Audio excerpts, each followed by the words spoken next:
నమస్కారం. వార్తలకు స్వాగతం. ముందుగా ముఖ్యాంశాలు. మాజీ మంత్రి అంబటి రాంబాబు మీడియా సమావేశం, పలు అంశాలపై వివరణ.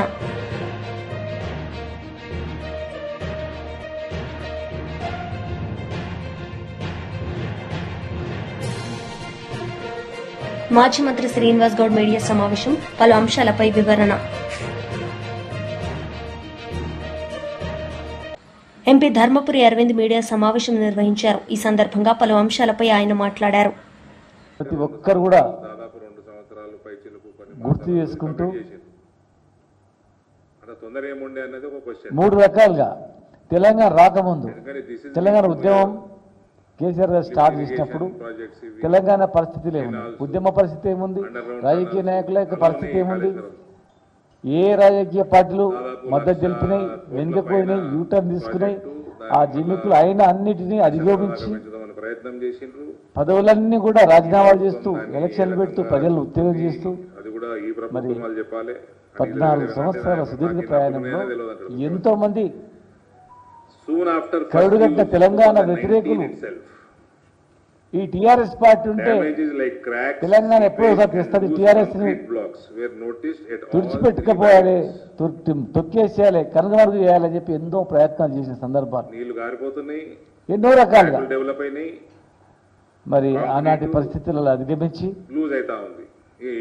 తెలంగాణ ప్రకటన చేసినప్పుడు, చిదంబరం ప్రకటన చేసినప్పుడు ఆనాటి ముఖ్యమంత్రి గారు రోషయ్య గారు నిమ్మరసగిస్తారంటే లేదు లేదు మీరు రావాలని చెప్పి మా చేతుల మీదుగా దీక్ష విరమణ చేయడం, మరి తెలంగాణ యూటర్న్ తీసుకున్న తర్వాత అనేక సందర్భాల్లో అందరినీ 33 జాతీయ పార్టీలను ఐక్యం చేసి ప్రజలను ఐక్యం చేసి మరి సాగడానికి సిద్ధం వెనుకడుగు లేని చెప్పి తెలంగాణ తెచ్చిన తర్వాత ఏ ఆశయాల గురించి అయితే తెలంగాణ తెచ్చిందో వ్యవసాయం ఎట్లా ఉండాలి ఆనాడే తెలంగాణ రాకముందు ఎన్నో సార్లు కేసీఆర్ గారు పాలు పంచుకోవడం, వ్యవసాయం ఎట్లా అభివృద్ధి చేయాలి, ఉద్యోగుల జీతభత్యాలు ఎట్లా ఇవ్వాలి, నిరుద్యోగులకు ఏ రకంగా ఉన్నాయి, రైతాంగానికి మనం ఏం చేయాలి, కుల వృత్తిని ఎట్లా ఆడుకోవాలి,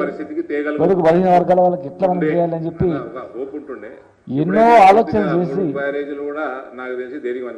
ఆనాడు జయశంకర్ గారు వారితో కలిపి ఎన్నో సందర్భాలను కూడా పాల్పంచుకోవడం, మరి ఆ రోజు తెలంగాణ వస్తే సార్ ఇవన్నీ తర్వాత చేసుకోవచ్చు సార్ ఇప్పుడు ఎందుకు అనుకుంటే లేదు మనకు విజన్ ఉండాలని చెప్పి ఒక విజన్ ఉన్న నాయకులుగా తెలంగాణ వచ్చిన తర్వాత ఎన్నో ఆ రోజు అనుకున్నటువంటి ఇంకా ఎన్నో ఎలక్షన్ లో మేనిఫెస్టో లేనటువంటి ఎన్నో హామీలు ఇచ్చి ఎన్నో అమలు చేసి వాళ్ళు తీసుకుంటున్నారు అని బ్రహ్మాండంగా తెలంగాణ ముందుకు పోతున్న తరుణంలో ఎన్నో సంవత్సరాలుగా మోసం చేసిన కాంగ్రెస్ తెలంగాణ ఇస్తా అని చెప్పి ఎంతో మంది చావుకులకు కారణమైనటువంటి ఎంతో మంది మళ్ళీ తెలంగాణ ప్రజలను మోసం చేసి మేము 200 నుంచి 2000 పెన్షన్ ఇస్తే లేదు మేము 4000 ఇస్తామని చెప్పి అబద్ధ ప్రచారం చేసి దేశంలో ఎక్కడ లేని కళ్యాణ లక్ష్మి షాది ముబారక్ 1,116,000 మేము ఇస్తే లేదు మేము పొలం బంగారం ఇస్తామని 1 లక్ష చూపి ఈ దేశంలో ఎక్కడైనటువంటిది ఎకరాకు 10,000 రూపాయలు రైతు బంధు ఇస్తే లేదు మేము 14,000 ఇస్తామని చెప్పి ఇంకొక రకంగా ఆశ చూపించి అట్లా ఎన్నో ఉన్నాయి, చెప్పుకుంటూ పోతే చాలా ఉన్నాయి. మేము దళితులకు 10 లక్షలు ఇస్తామంటే మేము 14 లక్షలు ఇస్తామని చెప్పి ప్రతి కులానికి ప్రతి వృత్తికి. మాజీ మంత్రి అంబటి రాంబాబు మీడియా సమావేశం నిర్వహించారు. ఈ సందర్భంగా ఆయన మాట్లాడారు. కార్యక్రమాలు చేస్తున్నాయి. చంద్రబాబు నాయుడు గారు అధికారంలోకి వచ్చిన తర్వాత సరే హామీలు ఆయన ఇచ్చిన మాట నిలబెట్టుకుపోవటాలు అనే విషయాలు కాసేపు పక్కన పెడితే అది వేరే సబ్జెక్టు. వచ్చిన తర్వాత ఏం ప్రగల్భాలు పలికారంటే ఈనాడులోనే కోరల్ పీకండి సోషల్ సైకోలపై సీఎం నిర్దేశం. పీకేయండి సోషల్ మీడియాలో ఎవరైనా సరే సైకోలుగా వ్యవహరిస్తే వారిని కోరలు పీకేయని అన్నాడు. మదమెక్కి మాట్లాడే వారిని వదిలే ప్రశ్నే లేదు. పెద్ద హెడ్డింగ్.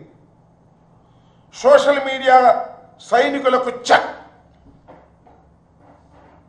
తప్పు చేసిన వారిని శిక్ష తప్పదు. అనుచిత పోస్టులకు తీవ్రమైన పరిణామాలు. ఆ పోస్టులు చూసి నా బిడ్డలు కన్నీరు పెట్టుకున్నారు. పవన్ కళ్యాణ్ గారు మంత్రివర్గంలో వాపోయాడట. అసభ్య పోస్టులు పెడితే పీడీ యాక్ట్, అసభ్యమైన పోస్టులు పెడితే మాత్రం ఊరుకోము, పీడీ యాక్ట్ పెట్టేసి లోపలేసేస్తాము అని ప్రగల్భాలు పలికారు. ఇవన్నీ వైసీపీ వారిని లోపల వేయడానికి ఉపయోగించే కార్యక్రమాలే తప్ప చంద్రబాబు నాయుడు గారికి మాత్రం ఆయన పెంచి పోషిస్తున్నటువంటి సోషల్ మీడియాను మాత్రం ఎక్కడ చెక్కు చెదనివ్వాల. అసభ్యకరమైనటువంటి పోస్టులు, అసభ్యకరమైనటువంటి మాటలు, అసభ్యకరమైనటువంటి వేషాలు, అసభ్యకరమైనటువంటి చిత్రీకరణలు చేస్తూనే ఉన్నారు. వారిని ప్రోత్సహిస్తూనే ఉన్నారు చంద్రబాబు నాయుడు గారు. మీరు ఈ మధ్యకాలంలో చూస్తే మాజీ ముఖ్యమంత్రి జగన్మోహన్ రెడ్డి గారి మీద ఒక ఐటీడీపీ కార్యకర్త ఏ విధంగా మాట్లాడాడో మనం చూసాం. వారి మీద, వారి సతీమణి భారతి గారి మీద ఏ రకమైన అనుచిత వ్యాఖ్యలు చేశారో నేను ప్రత్యేకంగా చెప్పాల్సిన అవసరం లేదు. చాలా సీరియస్గా తీసుకోవాల్సినటువంటి అంశం. మేము పెద్దగా సీరియస్గా తీసుకోలేదు, కానీ ప్రజలు తీవ్రంగా స్పందించారు. సోషల్ మీడియాలో న్యూట్రల్ యాక్టివిస్టులు తీవ్రంగా స్పందించారు. ఏమిటి అన్యాయం? ఇంత దారుణంగా ఎలా మాట్లాడతారు? ఇది తప్పు కదా అని చంద్రబాబు నాయుడు గారు యాక్షన్కి వచ్చేసారండి. తక్షణమే అరెస్ట్ చేయమన్నారు, అరెస్ట్ చేశారు. నేను ఆ రోజునే చెప్పా, ఇదంతా ఒక డ్రామా. జగన్మోహన్ రెడ్డి గారి సతీమణిని అన్న తర్వాత మేము ఊరుకోము అనేటువంటి ఒక డ్రామాని క్రియేట్ చేసి పాపం అతన్ని అరెస్ట్ చేశారు. చేబోలు కిరణ్ అనే వ్యక్తిని. అతను పెంచిపోసింది ఎవరండి? అతను ఐటీడీపీ. మాజీ మంత్రి హరీష్ రావు మీడియా సమావేశం నిర్వహించారు. ఈ సందర్భంగా పలు అంశాలపై ఆయన మాట్లాడారు. వరంగలే వేదిక అయింది. ఇప్పుడు కూడా కేసీఆర్ గారు మళ్ళీ వరంగల్లోనే ఈ యొక్క సభ జరపాలని నిర్ణయించడం, మరి ఈరోజు రాష్ట్ర వ్యాప్తంగా కూడా ఈ సిల్వర్ జూబ్లీ, ఈ రజతోత్సవానికి రాష్ట్ర ప్రజలు స్వచ్ఛందంగా పెద్ద ఎత్తున తరలి రావడానికి సిద్ధమయ్యారు. ఇప్పటికే చాలా జిల్లాల నుంచి పాదయాత్రన ప్రజలు ప్రారంభమై దారి మధ్యలో ఉన్నారు. ఎడ్ల బండ్ల మీద కొంతమంది చేరుకున్నారు, ఇంకా కొంతమంది చేరుకుంటా ఉన్నారు. కొంతమంది సైకిల్ యాత్ర మీద బయలుదేరారు. కొంతమంది స్వచ్ఛందంగా తమ సొంత వాహనాల్లో రావడానికి కూడా రాష్ట్ర వ్యాప్తంగా ప్రజలు కేసీఆర్ను చూడాలి, కేసీఆర్ గారు ఏం మాట్లాడతారో వినాలనేటువంటి ఒక ఉత్సాహం ఈ రాష్ట్ర వ్యాప్తంగా కూడా కనబడతా ఉంది. బీఆర్ఎస్ రజతోత్సవం అంటే ఇది తెలంగాణ ప్రజలందరికీ కూడా నిజంగా ఒక రకంగా పండగ లాంటిదే. బీఆర్ఎస్ పార్టీ లేకపోతే ఇవాళ తెలంగాణ లేదు, తెలంగాణ లేకపోతే ఇవాళ ఇంత అభివృద్ధి మనం చూసేటువంటి వాళ్ళం కాదు. ఆనాడు సమైక్య రాష్ట్రంలో కరువు కాటకాలకు నిలయంగా, వలసలకు నిలయంగా, ఆత్మహత్యలకు నిలయంగా ఉన్న ఈ ప్రాంతానికి విముక్తి కలిగించి తెలంగాణ ఆత్మగౌరవ బావుటా ఎగిరేసినటువంటి పార్టీ ఇవాళ బీఆర్ఎస్ పార్టీ. రాష్ట్రాన్ని సాధించింది బీఆర్ఎస్ పార్టీ, రాష్ట్రాన్ని అభివృద్ధి పథంలో నడిపించింది బీఆర్ఎస్ పార్టీ. ఇవాళ ప్రతిపక్షంలో కూడా కాంగ్రెస్ ప్రభుత్వం మెడలు వంచి ప్రజల పక్షాన నిలిచింది కూడా బీఆర్ఎస్ పార్టీ. సో బీఆర్ఎస్ ఏ పాత్రలో ఉన్నా ప్రజల పక్షమే. ఆనాడు ఉద్యమ పార్టీగా ఉన్నా, 10 ఏళ్ళు అధికారంలో ఉన్నా, ఈ ఏడాదిని అర్థం ప్రతిపక్షంలో ఉన్న బీఆర్ఎస్ ఎప్పుడూ ప్రజల పక్షమే. ప్రజలు ఏ రోల్ ఇచ్చినా ప్రజల ఆకాంక్షల కోసం పనిచేసేటువంటి పార్టీ ఇవాళ బీఆర్ఎస్ పార్టీ. ఇవాళ ఏ రోజైనా ప్రజలు ఇవాళ ఏ కష్టం వచ్చినా మళ్ళీ బీఆర్ఎస్ వైపే చూస్తున్నారు. రాష్ట్రంలో మళ్ళీ కేసీఆర్ రావాలి, మళ్ళీ బీఆర్ఎస్ ప్రభుత్వం రావాలి అని ఇలా రాష్ట్ర ప్రజలందరూ కూడా కేసీఆర్ వైపు చూస్తూ ఉన్నారు. ఈ ప్రభుత్వం ఎన్నో ఆశలు చెప్పి, ఎన్నో ప్రజల్లో విషయాలు చెప్పి ఇవాళ అధికారంలోకి వచ్చింది. కానీ ఏడాది అర్థంలోనే పాలేందో నీళ్ళేందో తేలిపోయింది. ఈ కాంగ్రెస్ ప్రభుత్వం అన్ని మాయమాటలు చెప్పిన ప్రభుత్వంగా ఇవాళ ప్రజలకు అర్థమైపోయింది. ఒక్క కొత్త పథకాలు సరిగ్గా నడవలేదు, కానీ ఉన్న పథకాలు మాత్రం బంద్ పెట్టిండ్రు. ఏడాదినర్థంగా ఫీజు రియంబర్స్మెంట్లో ₹1 ఇయ్యక ఇవాళ విద్యార్థుల చదువులు ఆగమైతా ఉన్నాయి. లక్షలాది మంది విద్యార్థుల జీవితాలు రోడ్ల మీదకి వస్తున్న పరిస్థితి. ఇలా కేసీఆర్ కిట్ బంద్ అయిపోయింది, రైతు బంధు బంద్ అయిపోయింది, బతుకమ్మ చీరలు బంద్ అయిపోయినాయి, కళ్యాణ లక్ష్మి అయితే పిల్లలు పుట్టినదాకా కూడా వస్తలేవు. తులం బంగారం దేవుడెరుగు కానీ కళ్యాణ లక్ష్మి చెక్కులు కూడా రానటువంటి పరిస్థితి ఏర్పడ్డది. ప్రభుత్వం మొత్తం కూడా ఇలా కాంగ్రెస్ ప్రభుత్వం శృతిలేని గతిలేని ప్రభుత్వం అయిపోయింది. డైరెక్షన్ లెస్ ప్రభుత్వం అయింది. క్యాబినెట్లో కాంగ్రెస్ ప్రభుత్వంలో ఒక శృతి లేదు, తలా ఒక మాట మాట్లాడుతూ ఉన్నారు. ఇలా రాష్ట్ర ఆదాయం తగ్గుముఖం పట్టింది. బీఆర్ఎస్ ప్రభుత్వం ఉండగా ఏటా ఎమ్మెల్యే సోమిరెడ్డి చంద్రమోహన్ రెడ్డి మీడియా సమావేశం నిర్వహించారు. ఈ సందర్భంగా పలు అంశాలపై ఆయన మాట్లాడారు. ఎందుకు ఈడీ ఎంటర్ కాదు? నేనేమంటానంటే బోఫోర్స్ కుంభకోణం 2089 రాజీవ్ గాంధీని కొంపు ముంచేసింది. 60 కోట్లు. బోఫోర్స్ కుంభకోణం ఓన్లీ 60 crores. అయిపోయినాడు రాజీవ్ గాంధీ పాపం. 2014 2G స్కామ్, మన్మోహన్ సింగ్ అయిపోయినారు.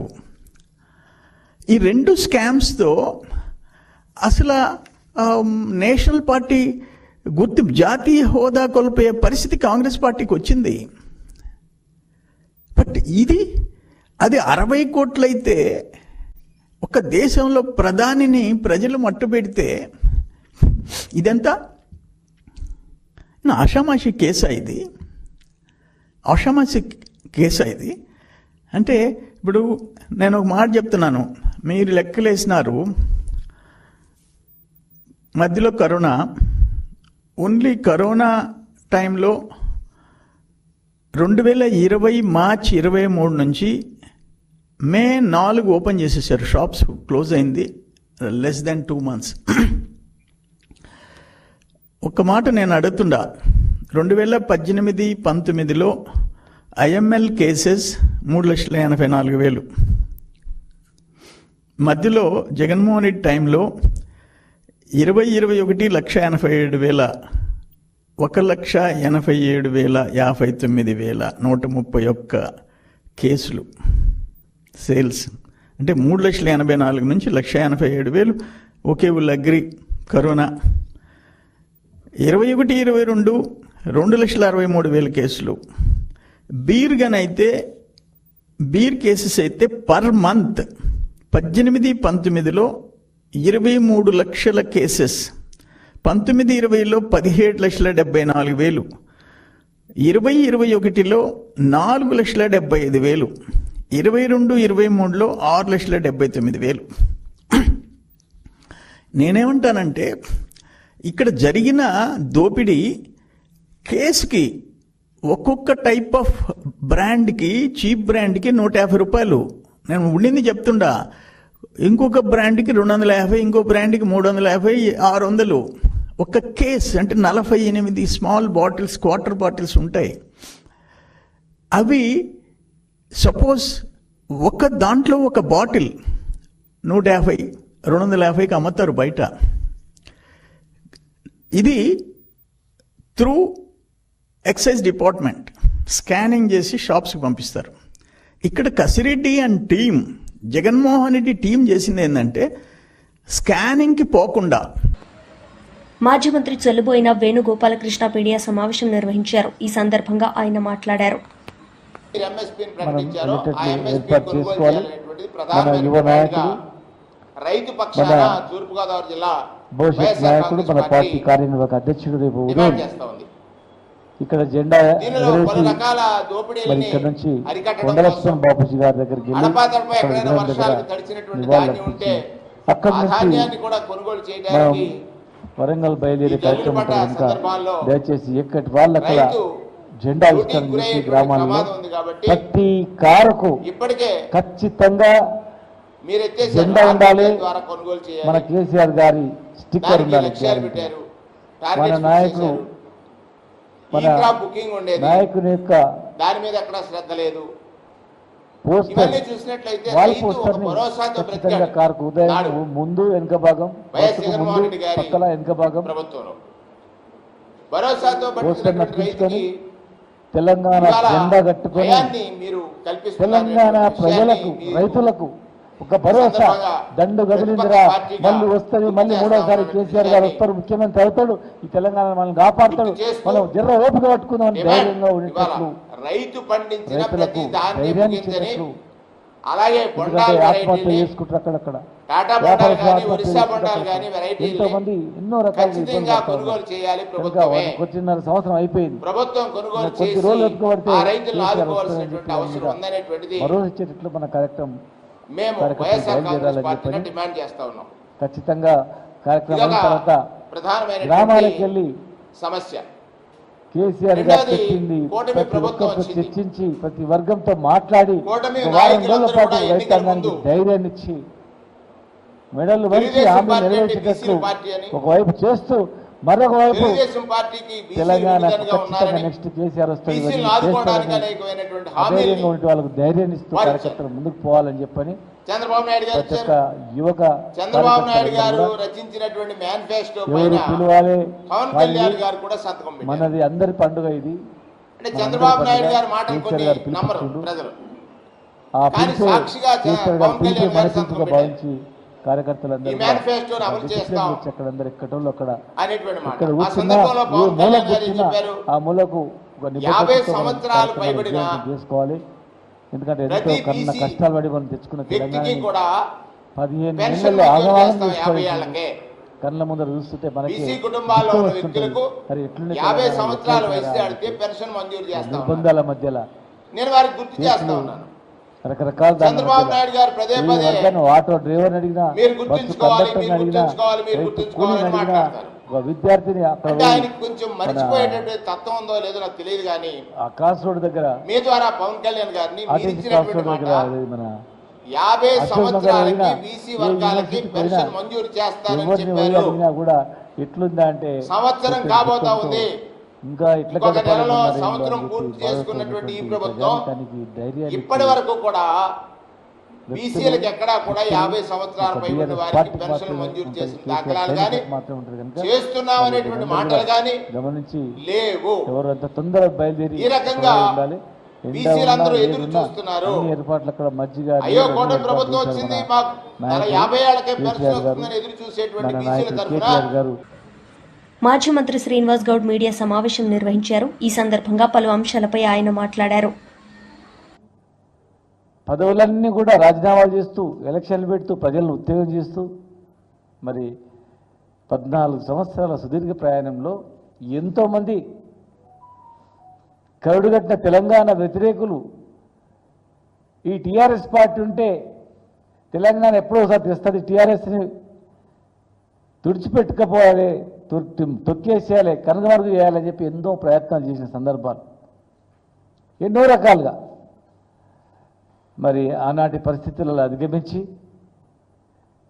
తెలంగాణ ప్రకటన చేసినప్పుడు, చిదంబరం ప్రకటన చేసినప్పుడు ఆనాటి ముఖ్యమంత్రి గారు రోషయ్య గారు నిమ్మరసం ఇస్తారంటే లేదు మీరు రావాలని చెప్పి మా చేతుల మీదుగా దీక్ష విరమణ చేయడం, మరి తెలంగాణ యూటర్న్ తీసుకున్న తర్వాత అనేక సందర్భాల్లో అందరినీ 33 జాతీయ పార్టీలను ఐక్యం చేసి ప్రజలను ఐక్యం చేసి మరి సావడానికైనా సిద్ధం వెనుకడుగు నేనని చెప్పి తెలంగాణ తెచ్చిన తర్వాత ఏ ఆశయాల గురించి అయితే తెలంగాణ తెచ్చిండో, ఒక వ్యవసాయం ఎట్లా ఉండాలి ఆనాడే తెలంగాణ రాకముందే ఎన్నోసార్లు కేసీఆర్ గారు వెంబడి మేము పాలు పంచుకోవడం, వ్యవసాయం ఎట్లా అభివృద్ధి చేయాలి, ఉద్యోగుల జీతభత్యాలు ఎట్లా ఇవ్వాలి, నిరుద్యోగులకు ఏ రకంగా ఉన్నాయి, రైతాంగానికి మనం ఏం చేయాలి, కులవృత్తులు ఎట్లా ఆదుకోవాలి,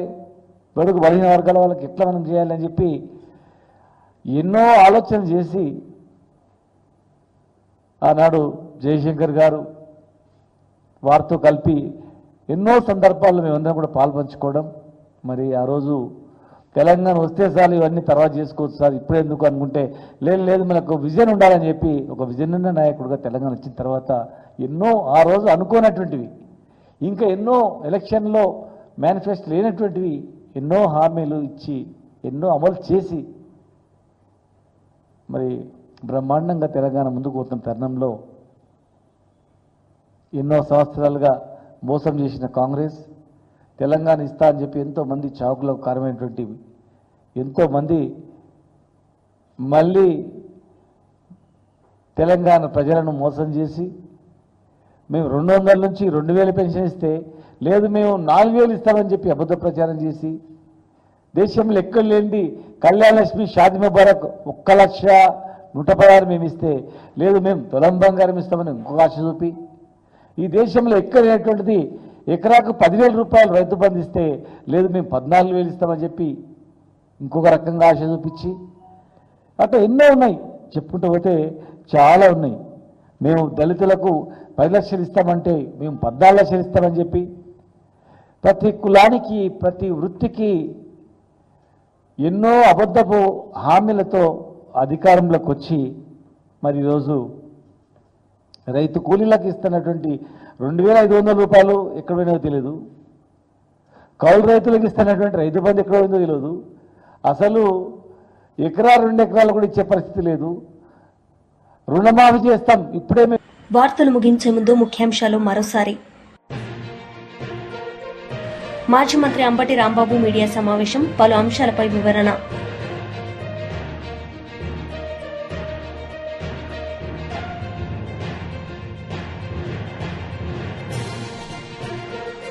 మాజీ మంత్రి శ్రీనివాస్ గౌడ్ మీడియా సమావేశం, పలు అంశాలపై వివరణ.